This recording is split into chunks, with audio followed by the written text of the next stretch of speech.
Leading organizations with intentionality and purpose is complex work, and dedicated leaders work tirelessly each and every day to build impactful cultures of collaboration.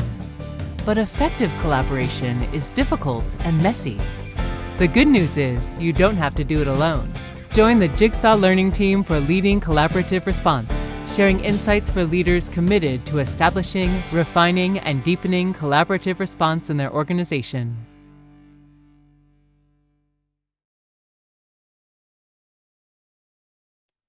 Welcome back to another episode of Leading Collaborative Response. I'm joined again by my colleagues Collette Sylvestre and Marilyn Schmitke. Hello, ladies. Hello, Jan. Hi, Jen.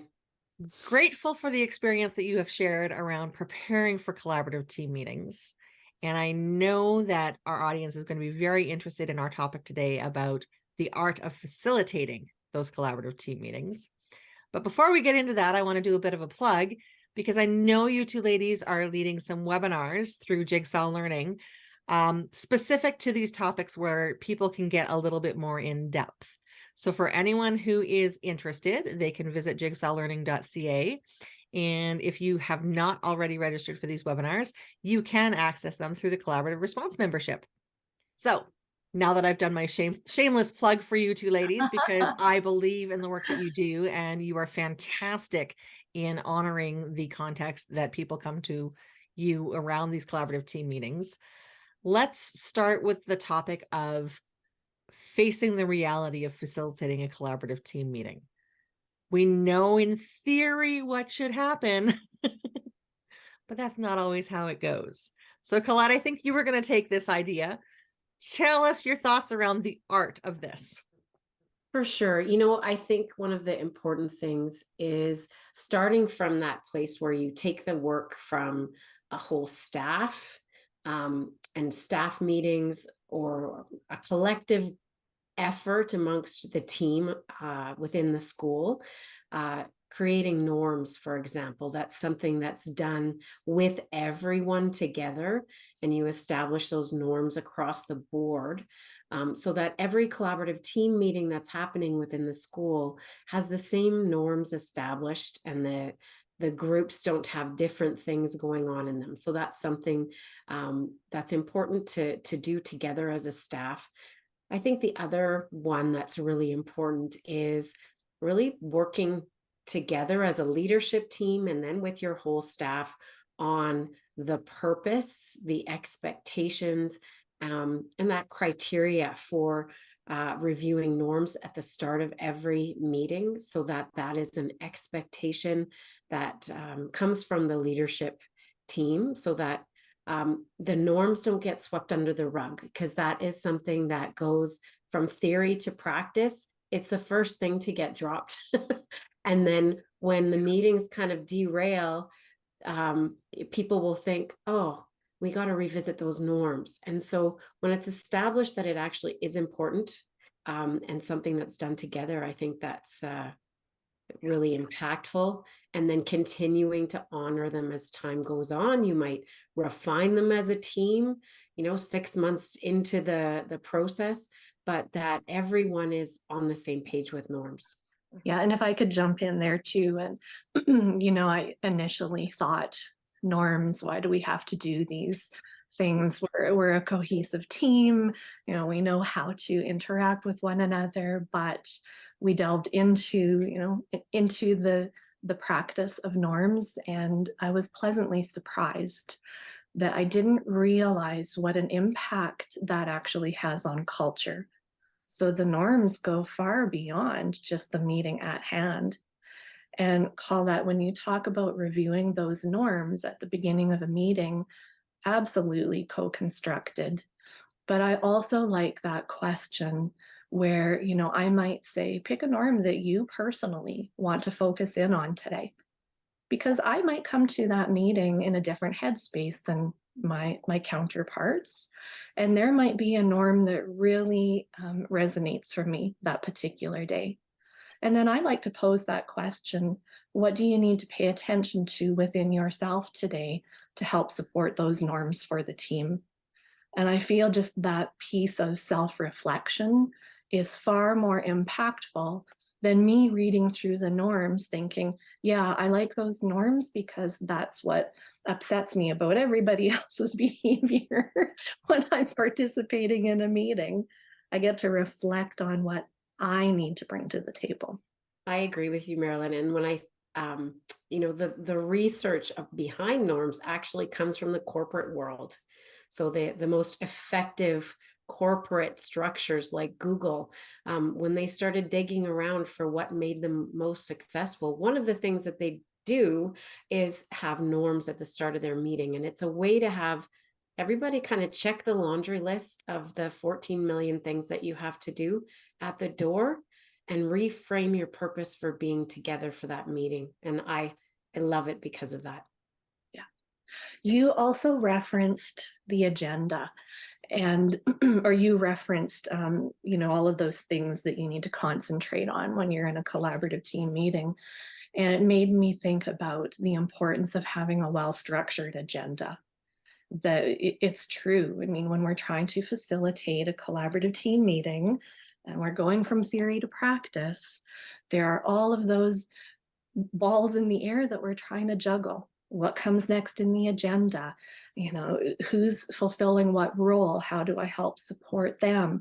How do I be authentic in the conversation as I'm trying to juggle all of these other pieces?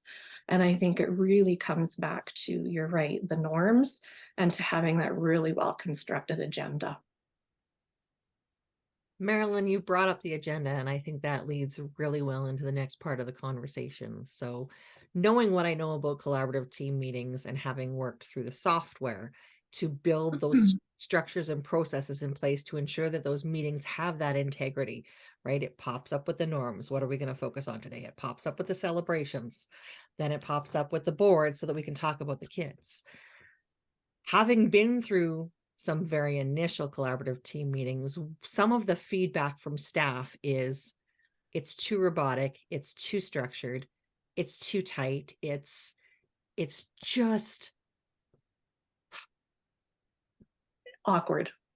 There's the word I'm looking for. Yes. How do we acknowledge that it starts that way and transforms into what we know can exist after time? Because we've seen some very productive collaborative team meetings as well. Yeah. Well, I first of all, it's new. We don't typically come together, or historically come together, to talk about tier 2 supports in that way. We're used to having discussions over staff meetings, over the lunch hour, during break. Yeah, whatever it might be. So it's a new way of operating. So of course it feels a little stilted, but you just have to, I think, trust the processes and understand why those structures are in place. And once you've gone through that flow a couple of times and you come to understand, oh, this time that we have is actually really limited. If we do it in this manner, we can actually affect change for so many of our kids.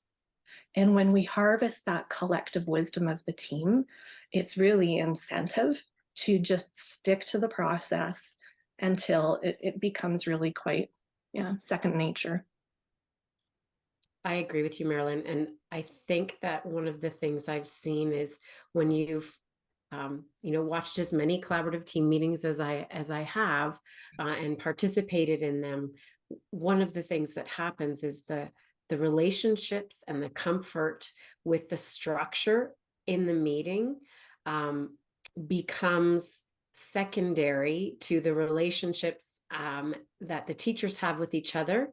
And so they sort of seamlessly move through this really tight, efficient meeting that accomplishes a whole bunch of things. But then all that's left are these powerful brainstorming sessions where teachers leave with actionable things that they can go and try with kids that, ultimately builds the capacity for everybody. Well, and I don't know about you, Collette, but I've watched a number of those collaborative team meetings as well.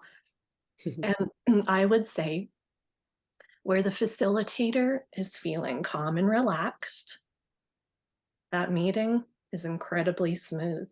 And you wouldn't see that stiltedness, even though it might feel that way for the facilitator. If you're able, again, just to follow that agenda and it flows naturally. So I think it takes away those worries of it being stilted. I agree. I think the agenda is actually what makes it become easy to go through the flow of the meeting. Yeah. One of the items we identify on the agenda is a focus for the meeting. And we talked a little bit about this in preparing for collaborative team meetings, but when we come to facilitating the collaborative team meeting and the art that it is, how does the focus inform the meeting? Well, I think that, when you've established a focus with your staff collectively, when you're looking at data together, so that might come from that place of the collaborative planning meeting or PLC or department meetings. And then, when you're looking at what assessments you're going to be using, how it aligns with your school focus and your school goals, I think that is how you determine what your focus is.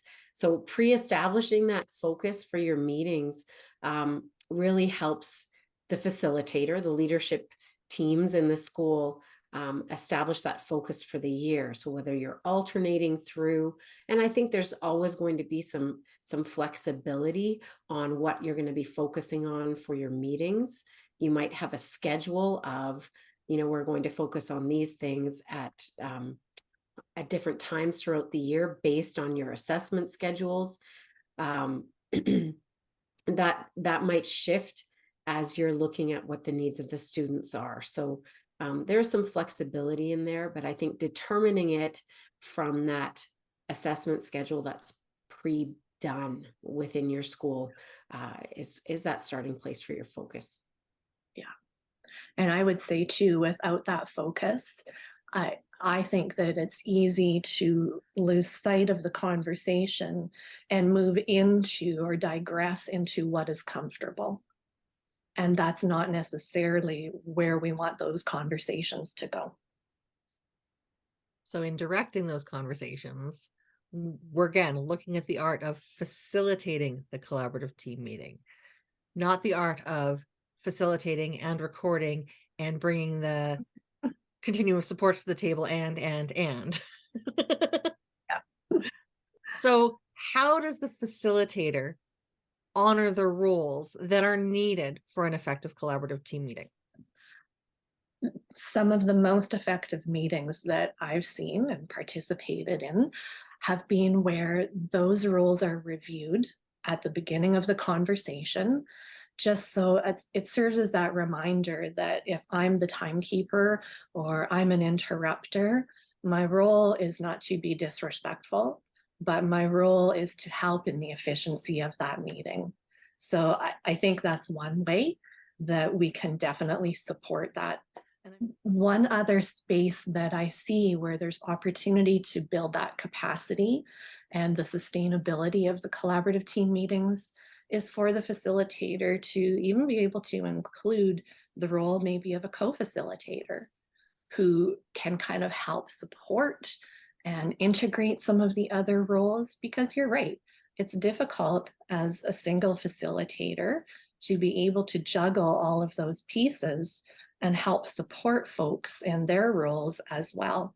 So yeah, the role of that co-facilitator might be there to help support those people within their roles. I know one thing I want to add is I think often facilitators or your leadership team will think, oh, I'm going to do everyone a favor by taking all of these roles on myself to make it easier and take the burden off staff who might not have been excited about participating in a collaborative team meeting.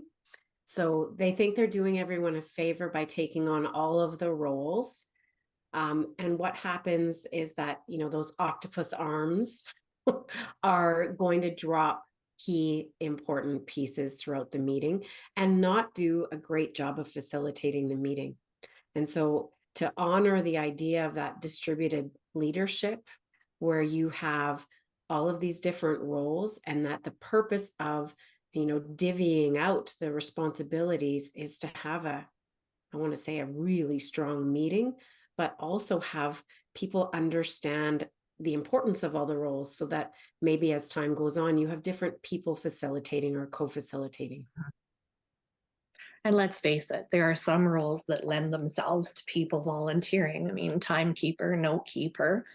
Typically, it's not too difficult to get somebody to volunteer for that. But, even a role of a potential co-facilitator could be that, in this meeting, I'm modeling the role of a moderator, or I'm going to model what it looks like to be an interrupter, so that we're making that a little more welcoming for somebody else to say, you know what, I think I could actually do that. It's not so daunting. So the facilitator is not an octopus. The facilitator is also not a judge. Now, we've talked about this amongst ourselves, but can you elaborate on that concept for our audience? I love that you brought this up. The other day, I was talking with an administrator who said, I feel there's such a fine line between, I ask my staff to fill out their pre-meeting organizer and bring it to the conversation. And this person said, sometimes I look at that and think, you're a little bit off the mark, that's not necessarily the pieces that we want to bring to the conversation. But it's that fine line of, thanks for filling out the document, but you did it wrong. So I still want to honor that, but guide the conversation in the direction that it's intended to go. So I'm glad that you brought that up. I think the point is that when a facilitator acts as a judge and says something to the person who's talked about their celebration or what their key issue is, it can actually work against the building of vulnerability and trust on the team. Because if people think that they bring their celebration forward and it's going to be, told that, no, that's not a celebration, or no, why did you do that? Or ask questions about the celebration itself or the key issue, I think what happens is that person is more likely to shut down and not be excited about bringing something forward next time. So I don't know if I'm saying this properly, but the idea that as facilitator, you can paraphrase, you can question, you can restate things in a way that maybe the whole group understands a little bit better. I like when I see facilitators asking questions like, it sounds like the key issue is this. Does everyone agree that that's what it is? And then you sort of have this collective buy-in from your team, as opposed to the person that feels like they've just been reprimanded by celebrating or bringing something forward that wasn't quite right. I think it also ties back into the norms. And I have this question a lot, hey, we're struggling with this particular issue in our collaborative team meetings. It is more than okay as a team to come back to the norms and to say, what are some of the roadblocks or some of the tendencies that we have as a team? Well, in my experience with my team, we love to get off track and tell stories. We called it out. And then we look back at the norms. Do we have a norm that supports our tendencies as a team? Yes. And we even called out, okay, what about those times where we get sarcastic? What does that look like if we have a new teacher on staff? What does that look like if that sarcasm really doesn't land? What is the end result?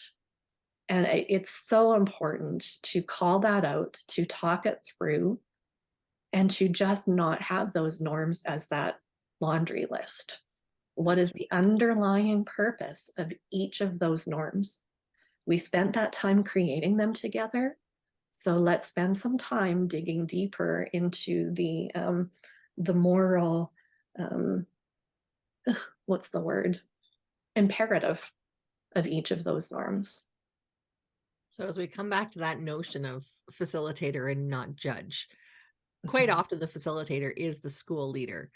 And it's that fine line between being part of instructional leadership and that supervision hat, and understanding that there's a time and place to have this conversation versus this conversation.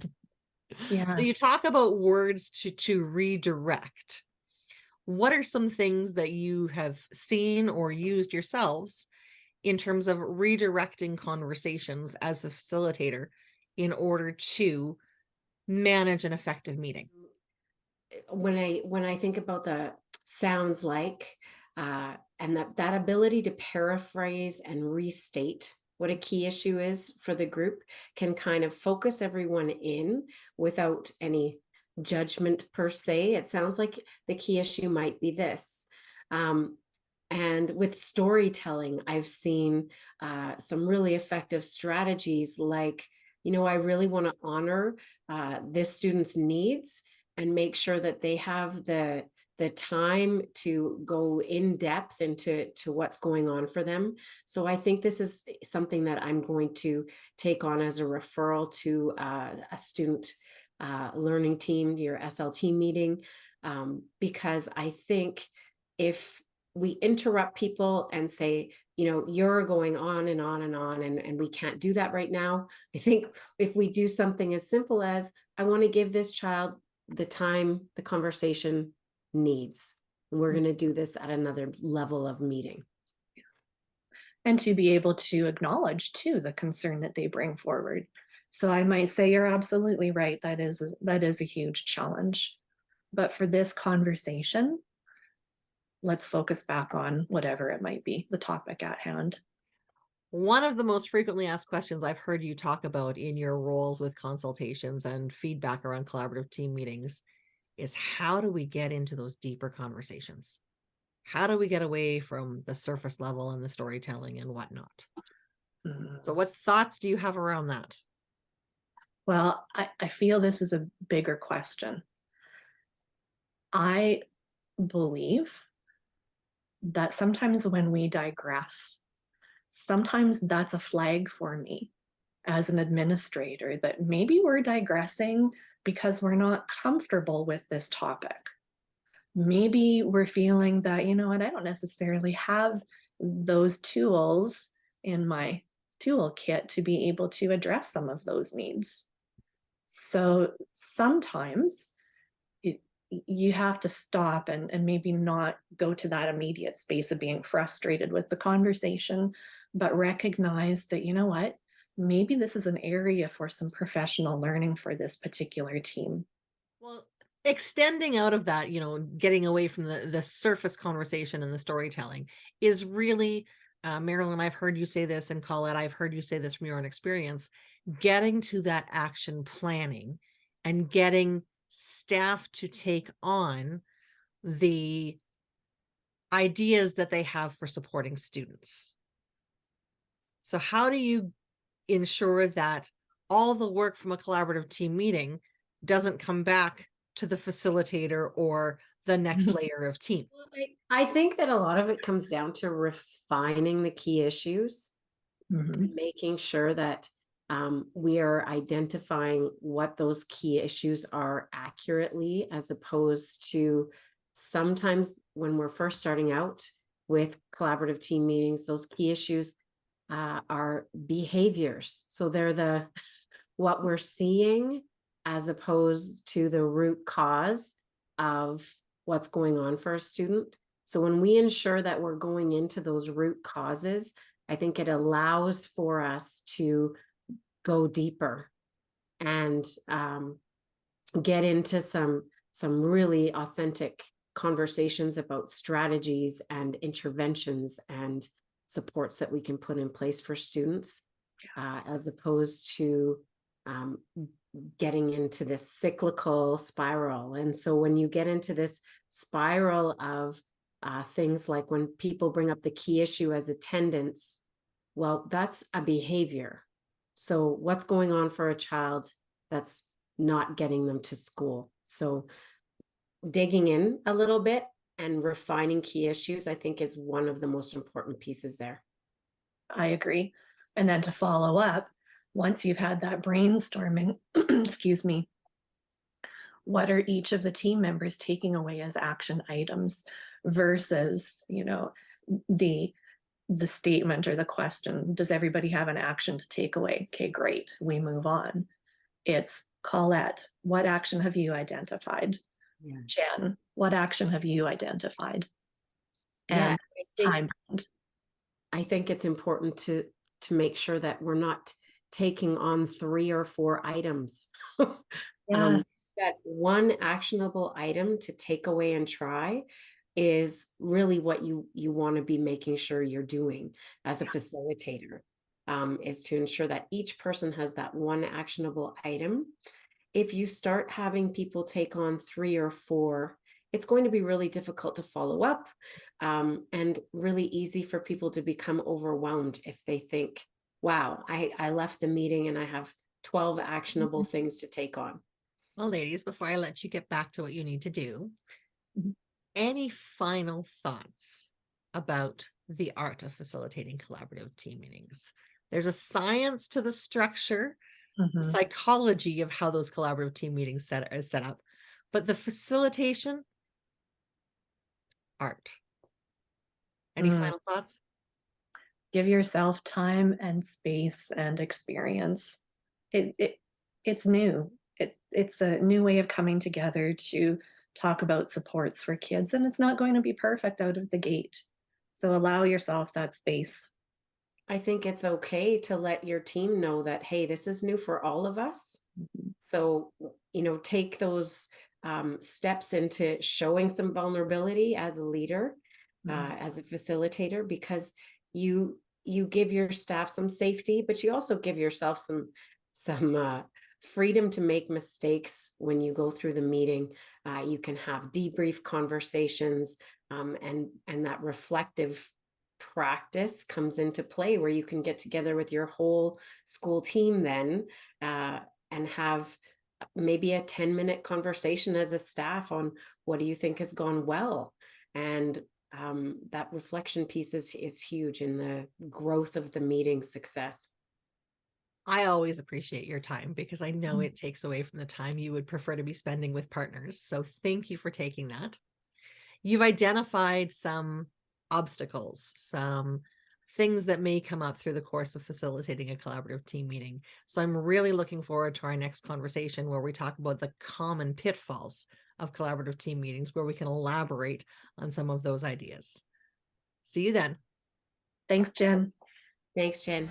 Ensuring success for all students is a moral imperative for all schools, but it takes a highly coordinated framework of structures and processes to maximize the collective capacity of the team.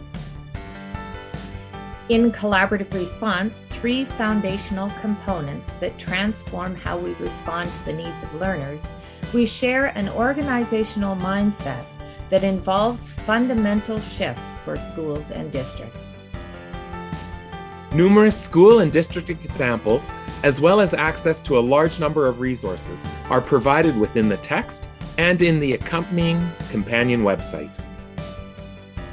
Join the growing number of schools using collaborative response to ensure high levels of success for students and staff, stemming from the essential belief that every child deserves a team. Collette and Marilyn have a great deal of experience with collaborative team meetings and the art of facilitating them, both in their roles in the schools that they had, as well as through providing feedback to our partners. 3 things stand out for me in the conversations that they shared. The first one is around the role of facilitator. That role is an independent role that is generally taken on by a leader who should not, despite their best intentions, take on all of the other roles that are needed for an effective collaborative team meeting, because in doing so, they will not be able to do any of those roles well. So the facilitator is creating an experience where capacity is being built through the distributed leadership of roles, and that until the structure of those meetings is understood, should maintain that position of facilitating those meetings. The second thing that stood out for me is the vulnerability that is required of a facilitator when first implementing collaborative team meetings. Recognizing that the process is new and the reason for coming together in this fashion with this intention is all new. The ability to express that we are all learning at this time is a vulnerability. The moment to take pause to review the intention of the next step in the agenda, either individually or with the whole staff at that time, allows for a safe space to be developed so that staff can bring forward their vulnerabilities when they bring up those key issues in a place where it's been modeled by the facilitator, again, that we are all learning. The third thing for me that stands out is the norms. Curtis has talked about norms. Marilyn talked about norms. Collette has talked about norms.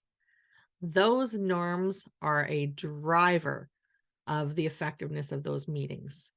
They're not a one-time created event, and we assume that everyone knows them. We come back, we revisit them at every meeting, either individually by explicitly stating this is the one our team is going to practice, or by allowing for that reflective process for staff to say, this is the norm I'm going to work on today, and I'm going to do this in order to make that happen. Marilyn and Collette both talked about that reflective process. So the norms cannot be undervalued. For more on collaborative response, visit jigsawlearning.ca or join the JL Insider to receive access to newly added resources and content. Make sure to follow us on social media. Subscribe to the podcast and the Jigsaw Learning YouTube channel to access past and upcoming episodes.